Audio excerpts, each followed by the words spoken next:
नमस्कार विद्यार्थी मित्रांनो, आज आपण 8वीच्या विज्ञानाचा 15वा धडा सुरू करणार आहोत, तो म्हणजे ध्वनी. ओके, म्हणजे काय की ध्वनीविषयी सर्व गोष्टी आपल्याला काय करायच्या त्यामध्ये शिकायच्या आहेत. ओके, बघा आता त्यामध्ये पहिला पॉइंट आहे ध्वनीची निर्मिती किंवा प्रोडक्शन ऑफ साऊंड, म्हणजे ध्वनी कसा तयार होतो. ओके, आता मी बोलतोय म्हणजे ध्वनी तयार होतोय. ओके, म्हणजेच काय की नॉर्मली आता प्रत्येक शब्द बाहेर निघते वेळेस काही ना काहीतरी वेगवेगळ्या ध्वनीनं काय निघतोय, बाहेर निघतोय माझ्या तोंडून. ओके, मग बघा आता एखादी वस्तू कंप पावत असेल तर त्यापासून ध्वनीची निर्मिती होऊ शकते. म्हणजेच काय की एखादी वस्तू आहे आणि ती जर कंप पावत असेल, ओके, तिथं मागं पुढे होत असेल तर त्या ठिकाणी म्हणजेच काय की ध्वनी निर्मिती होऊ शकते. ओके, हे आपण काय शिकलेलो आहोत. ओके, या फॉर्ममध्ये मग बघा अशा कंपनामुळे ओके ध्वनी कसा निर्माण होतोय हे आपण ओके नादकाट्याचे उदाहरण घेऊन समजावून घेऊ. म्हणजेच काय आता कधी कधी बघा आपल्याकडे एक रबर असते आणि तिथे रबर आपण काय करतो एकदम ताणतो रबर आणि परत नंतर मध्ये काय करतो त्याला कोणाला तरी छेडायला लावतो किंवा नॉर्मली ओढायला लावतो. त्यावेळेस रबर ओढून काय केलं सोडलं की त्याच्यामधून काय तो आवाज येतो. का आवाज येतो? कारण की ते काय होते कंप पावते. काय पावते? कंप पावते जागच्या जागी. ओके, मग बघा आता या ठिकाणी एक नादकाटा या ठिकाणी त्याच्या दोन भुजा आपल्याला काय होतात पाहायला भेटतायत. ओके, आणि परत नंतर हा त्याचा आधार आहे. मग बघा आता या ठिकाणी बघा एक आधार व दोन भुजा असलेला धातूपासून बनलेला हा नादकाटा आहे. म्हणजेच काय की नादकाट्याला या ठिकाणी आपल्याला दोन भुजा आणि परत नंतर म्हणजेच काय की नॉर्मली एक आधार त्या ठिकाणी आपल्याला पाहायला भेटतो. मग बघा आकृती 5.2 अ मध्ये स्थिर ओके नादकाटा. आता इथं थोडंसं मी काय करतो या ठिकाणी ओपन करतो दुसऱ्या ह्याच्यामध्ये. बघा मग आकृती 5.2 अ मध्ये स्थिर नादकाटा दाखवला आहे. म्हणजेच काय की नॉर्मली या ठिकाणी जो 5.2 अ चा आहे या ठिकाणी ओके हा कसा एकदम स्थिर नादकाटा आहे. आता याच्यामध्ये बघा की नॉर्मली जे काय कॉम्प्रेशन रिअल फ्रॅक्शन, आता ह्याला काय म्हणतो आपण इथून इथपर्यंत जे काय तुम्हाला एकदम गडद रेषा दिसत आहेत याला काय म्हणतो आपण कॉम्प्रेशर असं म्हणतो. काय म्हणतो त्याला आपण? कॉम्प्रेशन असं म्हणतो. आणि इथून इथपर्यंतच्या ज्या काही रेषा आहेत त्यांना काय म्हणतो आपण? रेअर फ्रॅक्शन म्हणतो. काय म्हणतो त्याला आपण? Rare fraction. ओके, आता मराठीत काय म्हणतात ते समोर येईलच, पण सध्या पुरते एवढं लक्षात राहू द्या. जे काय या ठिकाणी एकदम जवळ जवळ रेषा दिसत आहेत त्यांना काय म्हणतो आपण? कॉम्प्रेशन. आणि ज्या काय दूर लांब रेषा दिसत आहेत म्हणजे काही थोड्याशा लांब त्याला काय म्हणतो आपण? रेअर फ्रॅक्शन असं म्हणतो. पण इथं बघा संपूर्ण अ मध्ये जर विचार जर केला तर संपूर्ण रेषा कशा आहेत? एकदम जवळ म्हणजेच काय की एकदम जवळ म्हणजेच काय की एका समान अंतरावरती आपल्याला रेषा काय होतात पाहायला भेटतात. आता समान अंतरावरती रेषा पाहायला भेटतात म्हणजे या ठिकाणी याचं कोणत्याही प्रकारचं कंपन होत नाहीये. ओके, मग बघा आता या ठिकाणी की बघा नादकाट्याच्या सभोवतालच्या हवेची स्थिती दाखवण्यासाठी उभ्या रेषांचा ओके वापर केला आहे. म्हणजेच काय की नॉर्मली जो नादकाटा आहे नादकाट्याच्या जवळ म्हणजेच काय की हवा कोणत्या स्वरूपात आहे ओके त्याच्यासाठी या ठिकाणी उभ्या रेषा आपल्याला काय होतात पाहायला भेटतात. इथे उभ्या रेषांमधील अंतर समान आहे. इथं कसं आहे उभ्या रेषांमधलं अंतर कसं या ठिकाणी समान आहे. याचा अर्थ हवेतील वायूचे रेणू एकमेकांपासून सरासरी सारख्याच अंतरावर आहेत. म्हणजेच काय की नॉर्मली सरासरी सारख्याच अंतरावरती काय होतात ते आपल्याला पाहायला भेटतात. त्यामुळे हवेचा सरासरी दाब ए बी सी या तीनही ठिकाणी सारखाच आहे. म्हणजेच काय की नॉर्मली ए या ठिकाणी बघा सारखाच आहे, परत नंतर बी या ठिकाणी ए सारखाच आहे, सी या ठिकाणी ए सारखाच आहे. म्हणजेच काय की हवेचा जो काही दाब आहे ओके या ठिकाणी तिन्ही ठिकाणी कसा दिसतोय आपल्याला? सारखा दिसतोय. म्हणून हा नादकाटा या ठिकाणी कोणत्याही प्रकारचा ध्वनी निर्माण करत नाही. मग बघा आता आधाराच्या मदतीने नादकाटा कडक रबरी तुकड्यावर काय केला आपटल्यावर म्हणजेच काय की नॉर्मली त्याच्या भुजा कंप पावण्यास काय होतात सुरू होतात. म्हणजेच काय की नॉर्मली हा जो नादकाटा आहे आधार हातात धरला आणि परत नंतर तो कशावरती मारला आपण? एका रबरावर मारला तर हे जे त्याच्या भुजा आहेत त्या होतात कंप पाहायला काय होतात सुरुवात होतात. आता कंप पावायला सुरुवात झाल्यानंतर बघा या ठिकाणी म्हणजेच त्यांची मागे पुढे अशी अनियमित बघा त्या ठिकाणी नियमित कालिक पिरियडिक हालचाल काय होते सुरू होते. मागं पुढं हालचाल काय होते त्यांची सुरू होते. आणि या हालचालीमुळे काय होते ते आता टप्प्याटप्प्याने आपण पाहूयात. मग बघा आता या ठिकाणी जर बघितलं एकदा काय होणार आहे तो नादकाटा बाहेर जाणार आहे, परत नंतर त्याच्या भुजा काय होणार आहेत मध्ये, परत नंतर बाहेर, परत नंतर काय होईल मध्ये. ओके, मग बघा कंप पावताना आकृती 5.2 बघा ब मध्ये दाखवल्याप्रमाणे नादकाट्याच्या भुजा एकमेकांपासून दूर गेल्यास ओके भुजांलगतची बघा बाहेरील हवा दाब म्हणजेच काय की दाबली जाते आणि तेथील हवेचा दाब तुलनेने काय होतो कमी होतो. म्हणजेच काय की नॉर्मली बघा आता पहिल्या आकृतीमध्ये जर बघितलं तर या ठिकाणी म्हणजेच काय की नादकाटा जो एक स्थिर आहे आणि ज्या वेळेस आपण त्याला रबरावरती हाणू त्यावेळेस काय होणार आहे त्याचा नादकाटा काय होणार आहे थोडेसे ज्या काय भुजा आहेत त्या काय होतील दूर जातील. त्यावेळेस दूर गेल्यानंतर त्याच्या जवळची जी काय हवा आहे ती काय होईल त्या ठिकाणी म्हणजेच काय की दाबली जाईल आणि त्या ठिकाणी म्हणजेच काय की हवेचा जास्त दाब काय होणार आहे तयार होणार आहे. जसं की या ठिकाणी आता भुजा बाहेर आल्या की हवेचा दाब काय होणार या ठिकाणी वाढणार आहे. परत नंतर बघा आकृतीत हवेतील भाग ए या ठिकाणी अशी उच्च दाबाची स्थिती निर्माण होते. म्हणजेच काय की नॉर्मली बघा ए या ठिकाणी काय झाले उच्च दाबाची स्थिती निर्माण झाली. बी आणि सी या ठिकाणी आहे का बघा. आता उच्च दाब व उच्च घनतेच्या या भागाला बघा संपीडन म्हणतात. काय म्हणतो त्याला आपण संपीडन असं म्हणतो. त्याला बरोबर अंडरलाईन करून ठेवा. बघा उच्च दाब व उच्च घनतेच्या या भागाला काय म्हणतो आपण संपीडन म्हणतात. त्यालाच आपण काय म्हणतो कॉम्प्रेशन असं म्हणतो. इंग्रजीमध्ये त्याला काय म्हणतो आपण कॉम्प्रेशन असं म्हणतो किंवा संपीडन असं म्हणतो. आणि बघा कंपनाच्या पुढील स्थितीत आता कंपनाचं जे काय पुढील स्थितीत होईल ओके बघा नादकाट्याच्या भुजा एकमेकांच्या जवळ आल्यास म्हणजेच काय की आकृती 5.2 क मध्ये दाखवल्याप्रमाणे बघा भुजांलगतची बाहेरील हवा विरळ होते आणि तिथला भाग म्हणजेच काय की भाग ए मधला हवेचा दाब काय होतो कमी होतो. आता ह्या भुजा काय झाल्या जवळ आल्या. आता भुजा जवळ आल्या म्हणजेच काय की नॉर्मली इथला हवेचा दाब काय झाला कमी झाला. त्यामुळे या ठिकाणी इथली हवेचा दाब काय होईल विरळ होईल. आणि बघा कमी दाब आणि कमी घनतेच्या या भागाला विरलन किंवा त्यालाच आपण काय म्हणतो रेअर फ्रॅक्शन असं म्हणतो. काय म्हणतो त्याला आपण रेअर फ्रॅक्शन किंवा नॉर्मली त्याला आपण विरलन असं म्हणतो. ओके ज्यावेळेस उच्च दाब होतो आणि उच्च घनतेची हवा या ठिकाणी होते त्याला काय म्हणतो आपण संपीडन असं म्हणतो. आणि परत नंतर हवेचा कमी दाब आणि परत नंतर कमी घनतेच्या या भागाला काय म्हणतो आपण विरलन असं म्हणतो किंवा रेअर फ्रॅक्शन असं म्हणतो. ओके या फॉर्म मध्ये म्हणजेच काय का आता या ठिकाणी जर बघितलं आता हा जो भाग आहे हा भाग कशाचा आहे संपीडनचा भाग आहे. ओके कशाचा भाग आहे संपीडनचा भाग आहे. आणि परत नंतर हा जो भाग दिसतोय आपल्याला ओके म्हणजेच काय की ह्या ज्या थोड्या थोड्या रेषा लांब लांब आहेत त्याला काय म्हणतो आपण विरलन म्हणतो. काय म्हणतो त्याला आपण विरलन असं म्हणतो. ओके परत नंतर बघा परंतु याच वेळेला आधीच्या संपीडन स्थितीतील हवेतील रेणूंनी ओके बघा आकृती 5.2 ब भागात ए बघा आपली ऊर्जा पुढील भागातील रेणूंना दिल्यामुळे तेथील हवा संपीडन स्थितीत जाते आणि भुजांच्या अशा प्रकारच्या सतत अतिशय वेगाने होणाऱ्या नियतकालिक हालचालींमुळे हवेत संपीडन व विरलन. कारण की बघा आता नॉर्मली या ठिकाणी पहिल्यांदा इथं काय झालं संपीडन तयार झालं इकडे काय होतं विरलन होतं. मग आता हे संपीडन समोर जाईल आणि परत नंतर पाठीमागं काय होईल विरलन इथं संपीडन परत इथं विरलन परत नंतर समोरच्या ह्याच्यामध्ये काय होणार आहे इथं संपीडन होईल आणि समोर काय होईल विरलन. ओके आणि पाठीमागं काय होईल विरलन काय होणार आहे तयार होणार आहे. या फॉर्म मध्ये आपल्याला सगळ्या गोष्टी दिसणार आहेत. बघा आता विरलन यांची मालिका निर्माण होते आणि नादकाट्यापासून दूरपर्यंत पसरत जाते. म्हणजेच काय की जो काय नादकाटा आहे त्याच्यापासून एकदम दूरपर्यंत काय होते ती पसरत जाते आणि यालाच आपण ध्वनी तरंग किंवा त्याला साऊंड वेव्ज असं म्हणतो. काय म्हणतो त्याला आपण ध्वनी तरंग किंवा साऊंड वेव्ज असं म्हणतो. ओके मग बघा आता हे ध्वनी तरंग कानावर पडल्यास कानातील पडदा परत कंपित होतो. म्हणजेच काय की नॉर्मली आता मी बोलतोय तर त्या ठिकाणी हवेमध्ये संपीडन परत नंतर म्हणजेच काय की विरलन संपीडन विरलन होऊन तुमच्या कानापर्यंत काय होतंय त्या ठिकाणी माझा आवाज येतोय. म्हणजेच काय की नॉर्मली त्या ठिकाणी ध्वनी तरंग येतात किंवा साऊंड वेव्ह येतात आणि कंपित होतो आणि त्याद्वारे विशिष्ट संदेश मेंदूपर्यंत पोहोचून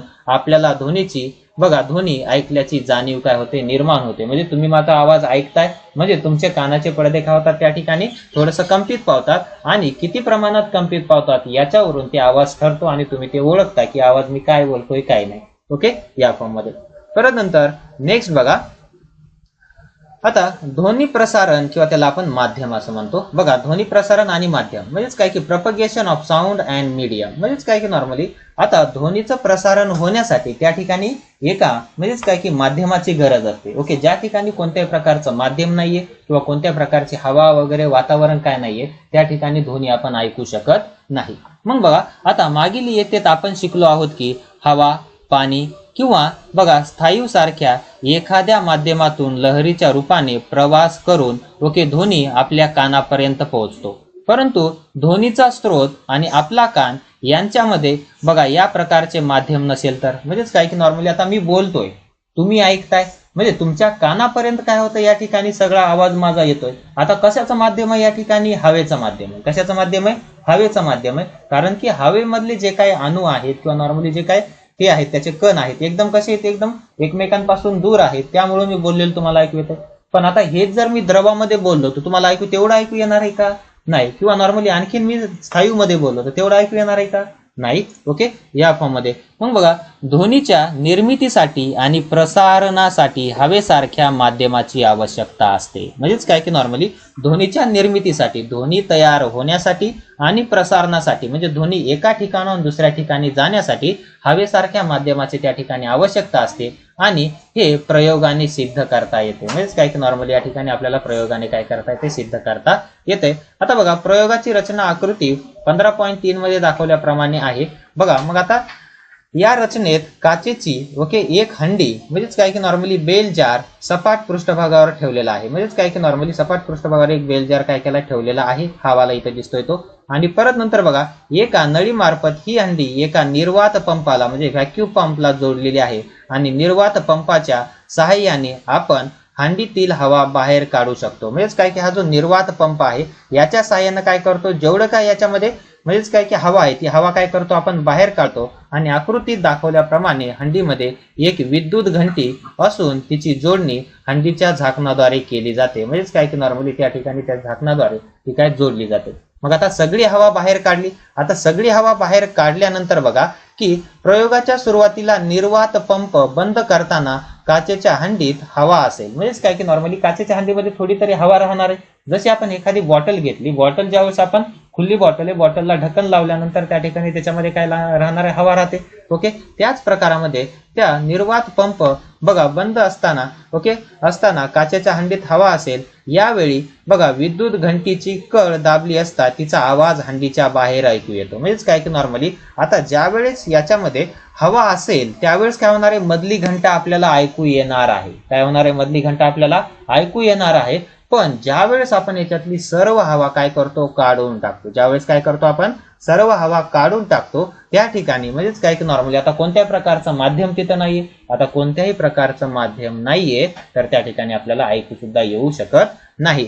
म्हणजेच बघा, आता निर्वात पंप सुरू केल्यास बघा हंडीतील हवेचे प्रमाण कमी कमी होत जाईल आणि हवेचं प्रमाण जसजसे कमी होईल तसतशी विद्युत घंटेच्या आवाजाची पातळी कशी होईल, कमी कमी होत जाईल आणि निर्वात पंप बराच वेळ चालू ठेवल्यास हंडीतील त्या ठिकाणी हवा खूपच कमी होईल आणि अशा वेळी बघा विद्युत घंटाचा आवाज अत्यंत क्षीण असा ऐकू येईल. म्हणजेच काय की एकदम कमी आपल्याला काय होईल, ऐकू येईल. आणि या प्रयोगावरून हे सिद्ध होते की ध्वनीच्या निर्मितीसाठी आणि प्रसारणासाठी माध्यमांची आवश्यकता असते. म्हणजेच काय की नॉर्मली आता हे हवेचं माध्यम झालं, ह्या कोणत्या ना कोणत्या तरी माध्यमाची आपल्याला आवश्यकता असते म्हणजे असते. आणि आपण जर हंडीतील हवा पूर्णपणे बाहेर काढू शकलो तर विद्युत घंटेचा आवाज आपल्या कानाला बघा आपल्याला ऐकू येईल का, आपल्याला ऐकू येऊ शकेल का, तो आपल्याला बिलकुल त्या ठिकाणी ऐकू येणार नाही. ओके, या फॉर्म मध्ये. परत नंतर नेक्स्ट बघा, आता चंद्रावर गेलेले दोन अंतराळवीर अगदी एकमेकांच्या जवळ उभे राहून बोलले तरी त्यांना एकमेकांचे बोलणे ऐकू येणार नाही. कारण की चंद्रावर वातावरण आहे का, नाही. त्या ठिकाणी कोणत्या प्रकारचं माध्यम आहे का, नाही. हवा आहे का, नाही. त्यामुळे त्या ठिकाणी जवळ जरी उभा टाकून ते असे बोलायला लागले तरी त्यांना कोणत्या प्रकारचं काही ऐकू येणार नाही. चंद्रावर हवा नाही. परत नंतर ध्वनी प्रसारणासाठी आवश्यक माध्यम दोन अंतराळवीरांमध्ये नसल्याने त्यांच्यामध्ये माध्यमांमार्फत होणारे ध्वनी प्रसारण होऊ शकत नाही. म्हणजेच काय की ध्वनीचं त्या ठिकाणी प्रसारण होऊ शकत नाही. मग यामुळे ते अंतराळवीर भ्रमणध्वनी सारखे तंत्रज्ञान वापरून एकमेकांशी संवाद साधतात. म्हणजेच काय की भ्रमणध्वनी म्हणजेच काय की मोबाईल किंवा नॉर्मली त्या ठिकाणी वॉकी टॉकीचा वापर करून त्या ठिकाणी संवाद साधतात. आणि भ्रमणध्वनीमध्ये वापरण्यात येणाऱ्या विशिष्ट लहरींना प्रसारणासाठी कुठल्याही माध्यमांची गरज नसते. जे काय भ्रमणध्वनीमध्ये ज्या काय वापरण्यात येणाऱ्या लहरी आहेत त्यांना प्रसारणासाठी कोणत्या प्रकारची गरज नसते. या मध्ये. परत नंतर नेक्स्ट बघा, आता ध्वनी तरंगांची वारंवारता. आता हे वारंवारता कशाला म्हणतात कशाला नाही थोडंसं काय करूया त्या ठिकाणी समजावून घेऊयात. बघा, ध्वनी तरंगांची वारंवारता किंवा फ्रिक्वेन्सी ऑफ साऊंड वेव्हज.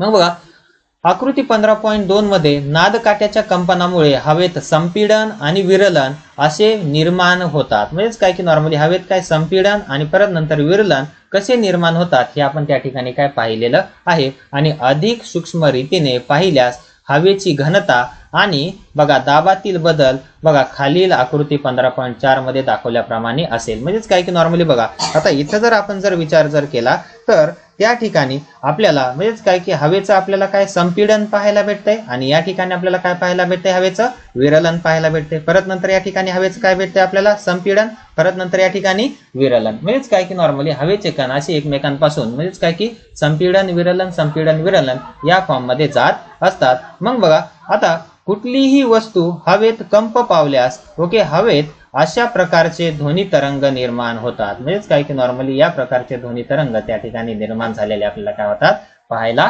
भेटतात. ओके मग बघा आता ज्या वेळेस त्या ठिकाणी संपीडन होईल त्यावेळेस तो ग्राफ वर जाईल आणि ज्या वेळेस त्याचं विरलन होईल तो ग्राफ कुठे जाणार आहे खाली. ओके परत नंतर वर, परत नंतर खाली, परत नंतर वर, परत नंतर खाली. ओके या फॉर्म मध्ये सगळ्या गोष्टी आपल्याला काय होणार आहेत पाहायला भेटणार आहेत. म्हणजेच काय की नॉर्मली ज्यावेळेस संपीडन असेल त्यावेळेस तो ग्राफ वर जाईल एवढं लक्षात ठेवायचं आणि ज्यावेळेस विरलन असेल त्यावेळेस त्या ठिकाणी कुठे येईल ते ग्राफ खाली येईल. म्हणजेच काय की कमी झालेला दाब आणि वाढलेला दाब. ओके या फॉर्म मध्ये बरोबर काय करायचे लक्षात ठेवायचं आहे. ओके कधी कधी आपल्याला परीक्षेमध्ये काय की नॉर्मली आता ही आकृती दिली जाते आणि ज्या काय याचे नाव आहेत ते नावां ठिकाणी काय केलं जातं रिकामी जागा दिली जाते तर ती रिकामी जागा भरून काढण्यासाठी त्याचा वापर केला जातो किंवा नॉर्मली हे नावं त्या ठिकाणी बरोबर तुम्हाला लक्षात ठेवायचे कुठं त्या ठिकाणी म्हणजेच काय की संपीडन येईल आणि कुठं त्या ठिकाणी आपल्याला विरलन पाहायला भेटेल. मग बघा आता या ठिकाणी जर आपण विचार केला तर आकृती 15.4 मध्ये दाखवल्याप्रमाणे विरलन संपीडन मिळून तरंगांचे एक आवर्तन ओके बघा त्या ठिकाणी सायकल होते. म्हणजेच काय की नॉर्मली आता या ठिकाणी जर विचार केला म्हणजेच काय की आता इथं बघा की जे काय तुमचं एक म्हणजेच काय की नॉर्मली बघा इथं एक संपीडन आणि परत नंतर एक विरलन असं हे दोन्ही मिळून त्या ठिकाणी म्हणजेच काय की नॉर्मली एक सायकल किंवा एक आवर्त त्या ठिकाणी काय होते पूर्ण होते. हे बरोबर काय करायचे लक्षात ठेवायचे. बघा मग एक आवर्तन पूर्ण होते आणि एका सेकंदात नादकाट्याच्या भुजा जितक्या वेळा पुढे मागे होतील तितकी आवर्तने एका सेकंदात हवेत तयार होतात. म्हणजेच काय की नॉर्मली एका सेकंदामध्ये जो काय नादकाटा किती वेळा मागे पुढे करणार आहे तितकी आवर्त एका सेकंदामध्ये हवेमध्ये काय होतात त्या ठिकाणी तयार होतात आणि एका सेकंदात हवेत ओके किंवा इतर माध्यमांत ओके निर्माण होणाऱ्या एकूण आवर्ताचा बघा आवर्तनाची संख्या म्हणजे त्या ध्वनी तरंगांची वारंवारता किंवा त्याला फ्रिक्वेन्सी होय. म्हणजेच काय की नॉर्मली त्याला बरोबर अंडरलाईन करून ठेवा. एका सेकंदात हवेत निर्माण होणाऱ्या एकूण आवर्तनांची संख्या म्हणजेच काय एका सेकंदामध्ये त्यांच्यामध्ये किती कंपन पावतंय ओके म्हणजेच काय की नॉर्मली म्हणजेच त्या ध्वनी तरंगांची त्या ठिकाणी वारंवारता होय आणि वारंवारता हर्ट्झ या एककात मोजली जाते. कुठं कशात मोजली जाते त्या ठिकाणी हर्ट्झ या एककामध्ये मोजली जाते. आणि जर एका सेकंदात एक कंपन झाले एका सेकंदात किती झालं एक कंपन झालं तर त्या कंपनाची वारंवारता 1 हर्ट्झ एवढी असेल. म्हणजेच काय की एका सेकंदात एक कंपन झालं तर त्याची वारंवारता किती आहे 1 हर्ट्झ एवढी आपल्याला त्या ठिकाणी आपण म्हणता येईल. आता वारंवारतेचं एकक काय हर्ट्झ याला बरोबर काय करायची अंडरलाईन करून ठेवायची आहे. परत नंतर समजा आता उदाहरणार्थ आकृतीत दाखवल्याप्रमाणे नादकाटा एका सेकंदात 512 वेळा काय करत असेल कंप पावतो. म्हणजेच काय की नादकाटा जो आहे म्हणजेच काय की नॉर्मली 512 वेळा कंप पावतो. या नादकाट्याच्या कंपनामुळे एका सेकंदात 512 आवर्तने निर्माण होतील. किती आवर्तने निर्माण होतील 512 आवर्तने निर्माण होतील.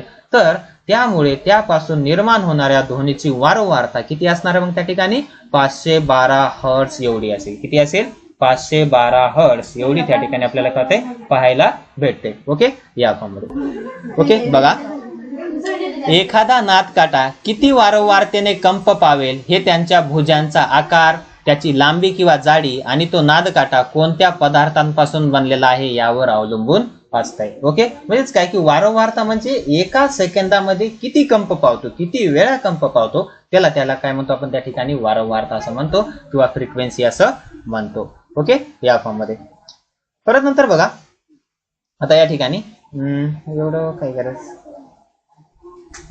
आता नेक्स्ट आहे ध्वनी आणि संगीत. आता हे वरचा तक्ता आपल्याला करण्याची गरज नाही तो प्रयोग दिलाय. ओके म्हणजेच काय की नॉर्मली ह्या वाट्यांमध्ये पाणी घेतले आणि प्रत्येक वाटेची वारंवारता कशी असणार आहे वेगवेगळी असणार आहे. ओके त्यामुळे त्या ठिकाणी आपल्याला तो प्रयोग तुम्ही घरी पण करू शकता.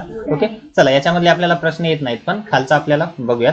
ओके बघा ध्वनी आणि संगीत म्हणजेच काय की साऊंड अँड म्युझिक. ओके, मग बघा वरील कृतीतून हे समजते की बघा ध्वनी तरंगांची वारंवारता बदलली की निर्माण होणारे ध्वनी बघा वेगवेगळे असतो. म्हणजेच काय की नॉर्मली आता इथं जे काय वाट्या वेगवेगळ्या प्रकारच्या वाट्या आपल्याला पाहायला भेटतात त्या ठिकाणी बघा यामध्ये ध्वनी तरंगांच्या वेगवेगळ्या वारंवारिता वेगवेगळ्या स्वरांची ओके निर्मिती करतात. म्हणजे काय जे काय ज्या म्हणजेच काय की ज्या काय ध्वनी तरंग आहेत म्हणजे काय प्रत्येक ध्वनी तरंगाची वारंवारता कशी असते वेगवेगळी असते आणि वारंवारता वेगवेगळी असल्या कारणामुळे त्या ठिकाणी स्वरांची निर्मिती पण ती कशी होते वेगवेगळी त्या ठिकाणी होते.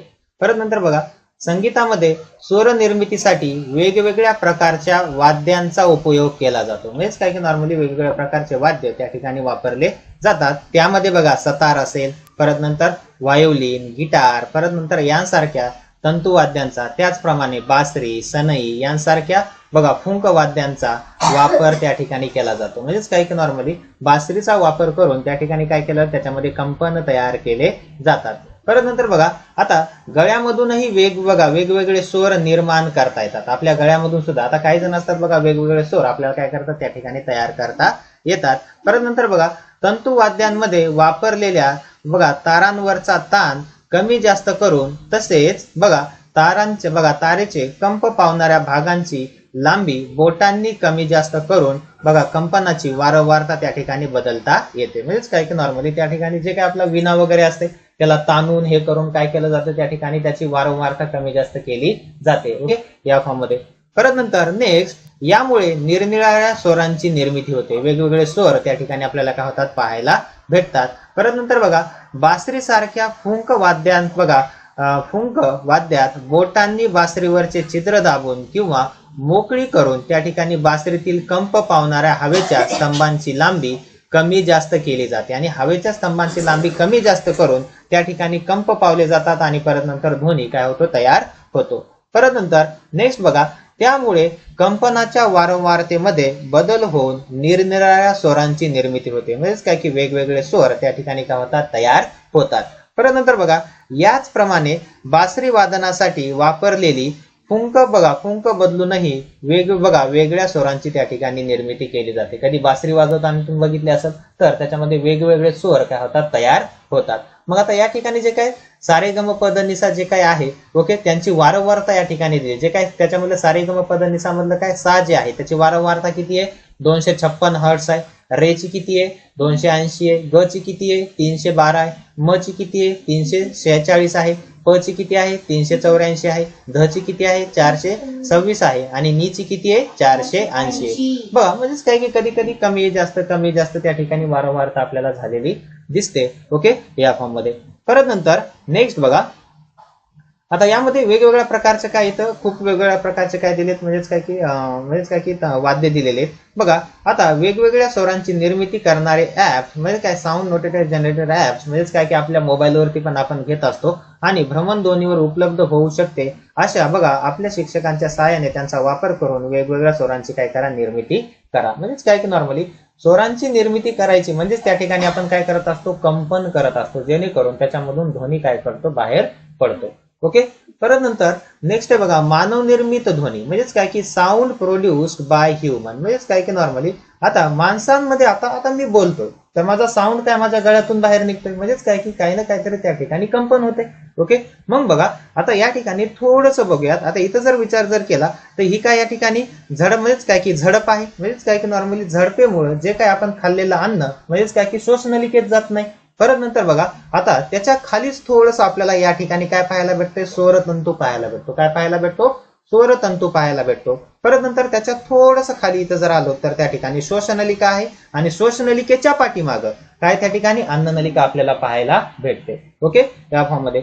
मग बघा आता थोडे मोठ्याने बोला किंवा गाणे म्हणा किंवा बघा मधमाशी सारखे गुंजरवा गुंजारव काढा आणि आपल्या एका हाताची बोटे घशावर ठेवा. आता तुम्हाला काही कंपने जाणवतात. म्हणजेच काही नॉर्मली या ठिकाणी जर तुम्ही असं काय वगैरे काय जर करून जर बघितलं आणि तुमच्या घशावरती तुम्ही बोट जर ठेवलं तिथं कंपने तुम्हाला हादरताना काय होतात दिसतात. ओके या फॉर्म मध्ये. मग बघा आता मानवामध्ये ध्वनी हा स्वर यंत्रामध्ये निर्माण होतो. म्हणजेच काय की नॉर्मली मानवामध्ये जे काय स्वर यंत्र आहे या स्वर यंत्रामध्ये म्हणजेच काय की छोटस या ठिकाणी आपल्याला स्वर यंत्र पाहायला भेटतंय. ओके म्हणजेच काय की नॉर्मली त्याच्यामधून ध्वनी काय होतो तयार होतो. घास गिळताना बघा आपल्या हाताची बोटे घशावर ठेवल्यास ओके काहीशी बघा काहीसा हलणारा एक बघा उंच वटा बघा तुम्हाला जाणवेल आणि हेच ते स्वरयंत्र आहे. त्यालाच आपण काय म्हणतो लॅरिंग्स असं म्हणतो. काय म्हणतो त्याला आपण लॅरिंग्स असं म्हणतो. बघा जिथून आपला आवाज निघतो त्यालाच आपण काय म्हणतो स्वरयंत्र असं म्हणतो. त्यालाच आपण काय इंग्रजीमध्ये काय म्हणतो लॅरिंग्स असं म्हणतो. काय म्हणतो लॅरिंग्स असं म्हणतो. बघा आकृती 15.5 मध्ये दाखवल्याप्रमाणे ओके बघा हे श्वासनलिकेच्या वरच्या बाजूस असते. म्हणजे जी काय श्वासनलिका आहे श्वासनलिकेच्या थोडस वरच्या बाजूला या ठिकाणी आपल्याला पाहायला भेटते. त्याचे 2 स्वरतंतू म्हणजेच काय की त्याला आपण व्होकल कॉर्ड असं म्हणतो बघा असतात. त्याचे 2 स्वरतंतू आपल्याला पाहायला भेटतात म्हणजे व्होकल कॉर्ड पाहायला भेटतात.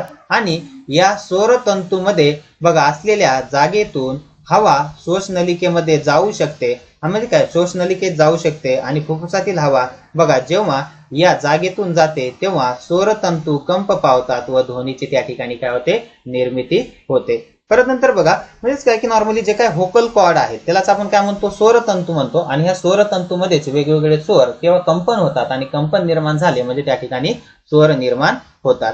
परत नंतर बघा नेक्स्ट स्वरतंतूंना जोडलेले स्नायू या तंतूवरील ताण कमी जास्त करू शकतात. म्हणजेच काय की नॉर्मली जे काय स्वरतंतूंना जोडलेले जे काय स्नायू आहेत ओके जे काय स्वरतंतूला इंग्रजीमध्ये काय म्हणतो आपण व्होकल कॉर्ड म्हणतो. आणि ह्या व्होकल कॉर्डला जोडलेले जे काय स्नायू आहेत ओके म्हणजेच काय की या तंतूवरील ताण कमी जास्त करू शकतात. आणि कमी जास्त करू शकतात त्यामुळे त्या ठिकाणी कधी माझं बोलणं जास्त येते म्हणजेच काय की जास्त मोठ्या आवाजाने येते किंवा कधी काय येते कमी आवाजाने येते. ओके म्हणून बघा स्वरतंतूवरील ताण वेगवेगळा असल्यास ओके बघा निर्माण होणारा ध्वनीही कसा असतो त्या ठिकाणी वेगळा आपल्याला पाहायला भेटतो. परत नंतर बघा आता सायकलच्या निरुपयोगी ट्यूब पासून रबराचे 2 सारख्या आकाराचे तुकडे कापा आणि बघा दोन्ही तुकडे एकमेकांवर ठेवून त्यांची 2 टोके विरुद्ध बाजूस काय करा ताण. म्हणजे काय की विरुद्ध बाजूस ताणल्यानंतर त्याच्यामधल्या बघा त्याच्यामध्ये असलेल्या जागेतून फुंका आणि बघा ताणलेल्या रबराच्या तुकड्यामधून हवा वाहू लागतात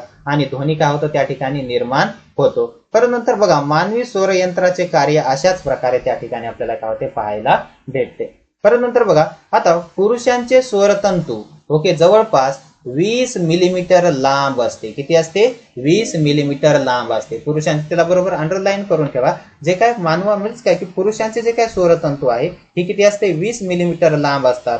तर स्त्रियांमध्ये त्यांची लांबी 15 मिलीमीटर असते. किती असते 15 मिलीमीटर त्यांची लांबी काय होते आपल्याला पाहायला भेटते. आणि परत नंतर बघा लहान मुलांमध्ये तर ते अजून लहान असतात आणि यामुळेच पुरुष स्त्रिया आणि लहान मुले यांचा आवाज वेगवेगळ्या पट्टीचा असतो. म्हणजेच काय की नॉर्मली यांचा आवाज कसा येतो वेगवेगळा त्या ठिकाणी आपल्याला पाहायला भेटतो. ओके या फॉर्म मध्ये म्हणजेच काय आता यांची लांबी बरोबर लक्षात ठेवायची. ओके पुरुषांचे जे काही स्वरतंतू आहेत त्यांची लांबी किती आहे 20 मिलीमीटर आहे आणि स्त्रियांमध्ये जी काही लांबी आहे ती किती आहे 15 मिलीमीटरची आहे. ओके या फॉर्म मध्ये. परत नंतर नेक्स्ट बघा आता ध्वनिक क्षेपकापासून ध्वनी निर्मिती. म्हणजे काय की नॉर्मली जे काय ध्वनिक क्षेपक असते ध्वनिक क्षेपक म्हणजे काय लाऊड स्पीकर. ओके बघा आता sound generation by the loud speaker. Loud speaker पासून त्या ठिकाणी साऊंड कसा जनरेट केला जातो कसा नाही हे थोडंसं त्या ठिकाणी आपण बघूयात. आता यामध्ये जर बघितल्या लाऊड स्पीकर मध्ये आपल्याला काय काय पाहायला भेटते. म्हणजेच काय की सर्वात मोठं पाठीमागे त्याला काय लावलेलं असते कायम एक चुंबक त्या ठिकाणी लावलेलं असतं. परत नंतर त्यामध्ये बघा की त्याच्या भोवती एक वायर गुंडाळलेली असते. त्याला काय म्हणतो आपण कुंतल असं म्हणतो. काय म्हणतो त्याला आपण कुंतल असं म्हणतो. आणि या ठिकाणी आपल्याला पडदा पाहायला भेटतो. त्याचा काय पाहायला भेटतो पडदा पाहायला भेटतो. आणि या साईडला थोडेसे वायर वगैरे काय मायक्रोफोन कडून आलेले वायर्स वगैरे काय त्याला जोडलेले असतात. मग आता यामध्ये बघा की ध्वनिक क्षेपकापासूनही आवाजाची निर्मिती होते. जे काय तुमचे ध्वनिक क्षेपक म्हणजेच काय की लाऊड स्पीकर पासून सुद्धा त्या ठिकाणी आवाजाची निर्मिती आपल्याला पाहायला भेटते होते ते तुम्हाला माहीतच आहे. आणि ध्वनिक क्षेपकाची बघा अंतर्गत रचना आडव्या छेदाच्या रूपात क्रॉस सेक्शन म्हणजेच काय की आकृती 15.6 मध्ये दाखवली आहे. म्हणजेच काय की या ठिकाणी आपल्याला ती दाखवलेली आहे. मग बघा आता यामध्ये एक कायम चुंबक त्या ठिकाणी त्याला आपण परमनंट मॅग्नेट असतो. म्हणजेच काय की नॉर्मली त्याच्या पाठीमाग म्हणजेच काय की इथे काय असतो कायम चुंबक काय असतो लावलेला असतो. किंवा नॉर्मली हा जो म्हणजे काय की ब्लॅक कलरचा जो काय दिसतोय ओके त्याला काय म्हणतो आपण चुंबक असं म्हणतो किंवा मॅग्नेट असं म्हणतो. मग आता त्यामध्ये त्याच्या भोवती गुंडाळलेल्या कुंतलातून कॉईल बघा आता विद्युत प्रवाह प्रवाहित झाल्यास म्हणजेच काय की नॉर्मली आता ही जी कॉईल आहे ह्या कॉईल मधून काय झालं, विद्युत प्रवाह प्रवाहित झाला. ओके, आता ह्या कॉईल मधून विद्युत प्रवाह प्रवाहित झाल्यानंतर त्यामुळे ही चुंबकीय क्षेत्र तयार होते. म्हणजेच काय की चुंबकीय क्षेत्र तयार होते आणि हे तुम्ही मागील पाठामध्ये काय जाणले आहे. मग आता चुंबकीय क्षेत्र तयार झाल्यानंतर बघा की त्यामध्ये आता दोन चुंबक एकमेकांजवळ बघा आणल्यास त्यांच्या स्थितीनुसार त्यांची हालचाल होते आणि हे तुम्ही पाहिलेच असेल. आणि अशा प्रकारे इथे कुंतलाद्वारे निर्माण झालेल्या बघा चुंबकीय क्षेत्रानुसार ते कुंतल मागे पुढे हलू लागते. म्हणजे की आता मागे पुढे हलू लागते म्हणजे त्याच्यामध्ये काय कंपन तयार होतात आणि कुंतलाचे हलणे म्हणजे त्यांची वारंवारता आणि आयाम यातून असणं बघा वाहणारा विद्युत प्रवाह कशा प्रकारचा आहे यावर अवलंबून असतो. म्हणजेच काय की नॉर्मली आता ज्यावेळेस आपला जो काय लाऊडस्पीकर असतो आपण टीव्हीला किंवा नॉर्मली आपल्या लॅपटॉपला किंवा नॉर्मली आपल्या मोबाईलला ज्यावेळेस कनेक्ट करतो त्याच्यामधून किती प्रमाणामध्ये विद्युत प्रवाह वाहायला आहे त्याच्यावरती याचे आयाम काय असतात, निर्बंध असतात. बघा याच कुंतलाला बघा जोडलेल्या ध्वनिक्षेपकाच्या पडद्याची मागे पुढे हालचाल होऊ लागते. म्हणजेच काय की नॉर्मली त्याची काय होते, मागे पुढे हालचाल त्या ठिकाणी आपल्याला पाहायला भेटते. आणि मागे पुढे हालचाल झाल्यानंतर बघा आपण यापूर्वी पाहिले आहे की नादकाट्याच्या भुजांच्या मागे पुढे होणाऱ्या हालचालींमुळे हवेत ध्वनी तरंग निर्माण होतात आणि याच प्रकारे ध्वनिक्षेपकाच्या पडद्याच्या मागे पुढे बघा अशा होणाऱ्या हालचालीमुळेही बघा हवेत ध्वनी तरंग निर्माण होतात. म्हणजेच काय की ध्वनी तरंग त्या ठिकाणी आपल्याला काय होतात, पाहायला भेटतात. मग आता हे ध्वनी तरंग निर्माण झाले तर ध्वनी निर्मिती करत असलेल्या एखाद्या ध्वनिक्षेपकाच्या पडद्याला बघा हलकासा स्पर्श करून या पडद्याच्या कंपनाचा अनुभव तुम्ही घेऊ शकता. त्याला स्पर्श ज्यावेळेस तुम्ही लाऊडस्पीकर कधी लावले तर त्याच्या जाऊन त्याला जर हात जर लावला तर काय होते, त्याच्यामध्ये कंपन आपल्याला पाहायला भेटते. मग बघा ध्वनिक्षेपकाचा वापर करून खूप मोठ्या पातळीचा आवाज निर्माण केला जाऊ शकतो. म्हणून सार्वजनिक ठिकाणी ध्वनिक्षेपकाचा वापर केला जातो. आणि परंतु आपण मागील येथे शिकलो आहोत की ध्वनीची पातळी सुमारे 100 डेसिबल पेक्षा जास्त असल्यास तो ध्वनी आपल्याला त्रासदायक ठरू शकतो. म्हणजेच काय की नॉर्मली समजा 100 डेसिबल पेक्षा जर ध्वनी जास्त असेल तर तो आपल्याला कानाला ऐकू वाटत नाही. म्हणूनच ध्वनिक्षेपकाची क्षमता जरी उच्च पातळीचा ध्वनी निर्माण करण्याची असली तरी त्यावर मर्यादा ठेवणे गरजेचे आहे. ओके, या फॉर्ममध्ये परत नंतर म्हणजेच काय की अशा प्रकारे त्या ठिकाणी ध्वनी म्हणजेच काय की लाऊड स्पीकर मध्ये किंवा ध्वनिक्षेपकामध्ये त्या ठिकाणी म्हणजेच काय की ध्वनी तयार केला जातो. परत नंतर नेक्स्ट बघा आता हे नेहमी लक्षात ठेवा की ध्वनी व ध्वनी निर्मितीचा अभ्यास करताना निर्माण होणाऱ्या ध्वनीचा इतरांना त्रास होऊ नये. म्हणजेच काय की नॉर्मली ध्वनी किंवा ध्वनी निर्मितीचा अभ्यास करताना त्या ठिकाणी इतरांना त्या ध्वनीचा त्रास होऊ नये याची काळजी आपण घेतली पाहिजे. पर्यावरणाला हानी पोहोचवणाऱ्या व सामाजिक आरोग्य बिघडणाऱ्या प्रमुख कारणांमध्ये ध्वनी प्रदूषणाचा समावेश आहे. म्हणजेच काय की नॉर्मली ध्वनी प्रदूषणाचा त्या ठिकाणी आपल्याला समावेश झालेला पाहायला भेटतो आणि त्यामुळे ध्वनी प्रदूषण टाळण्यासाठी प्रयत्न केला पाहिजे जेणेकरून कोणत्याही प्रकारचं ध्वनी प्रदूषण त्या ठिकाणी होणार नाही. ओके, या धड्यामधले मेन त्या ठिकाणी पॉइंट काढा आणि ते मेन पॉइंट परत रिवाइज करा जेणेकरून तुम्हाला NMSच्या परीक्षेमध्ये ते सर्व क्वेश्चन्स येतील. ओके, नेक्स्ट लेक्चर मध्ये आपण समोरचा चॅप्टर सुरू करणार आहोत, तो म्हणजे कोणता, प्रकाशाचे परावर्तन. ओके, चला, थँक्यू सो मच.